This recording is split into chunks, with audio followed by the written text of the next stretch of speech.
ఏంటి ఆడియన్స్ సంగతి అంటే అదిరిపోయింది కదా సంక్రాంతి అంటున్నారు. నిజమే కదా, పండక్కి వచ్చిన సినిమాలు ఆ రేంజ్ లో ఎంటర్టైన్ చేశాయి. కలెక్షన్ల వర్షం కురిపిస్తూ బాక్స్ ఆఫీస్ కి సక్సెస్ జోష్ తీసుకొచ్చాయి. దీంతో 2027 సంక్రాంతిపై ఫోకస్ పెట్టారు మేకర్స్. మరి వచ్చే ఏడాది పండగ బరిలో ఉన్న ఆ సినిమాలేంటి?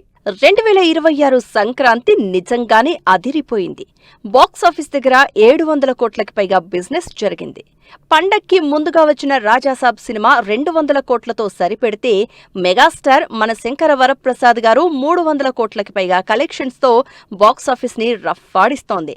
శర్వానంద్ నారీ నారీ నడుమ మురారి, నవీన్ పొలశెట్టి అనగనగా ఒకరాజు, రవితేజ భర్త మహాశయులకు విజ్ఞప్తి సినిమాలు మరో 200 కోట్ల వరకు కలెక్ట్ చేశాయి.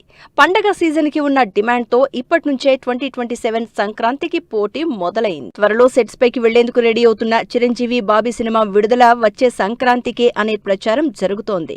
ఈ ఇద్దరి కాంబినేషన్ లో వచ్చిన వాల్తేరు వీరయ్య సినిమా 2023 సంక్రాంతి బ్లాక్ బస్టర్ గా నిలిచింది. దీంతో మరోసారి పండగ సీజన్ నే టార్గెట్ చేస్తున్నారు డైరెక్టర్ బాబీ.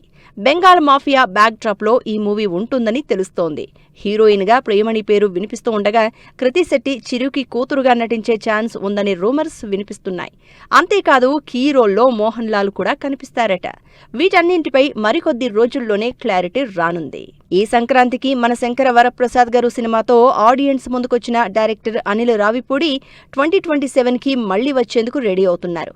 ప్రస్తుతం మెగా సక్సెస్ ని ఎంజాయ్ చేస్తోన్న అనిల్ నెక్స్ట్ ప్రాజెక్ట్ పై ఇప్పటినుంచే ఆడియన్స్ లో క్యూరియాసిటీ జనరేట్ చేస్తున్నారు. సినిమా స్టోరీ లైన్ ఫిక్స్ అయిందని, ఎవరితో సినిమా అనేది మరికొద్ది రోజుల్లో చెప్తానంటున్నారు హిట్ మిషన్ అనిల్ రావిపూడి. సంక్రాంతి అంటే శర్వ, శర్వ అంటే సంక్రాంతి అని ఫిక్స్ అయ్యారు ఆడియన్స్.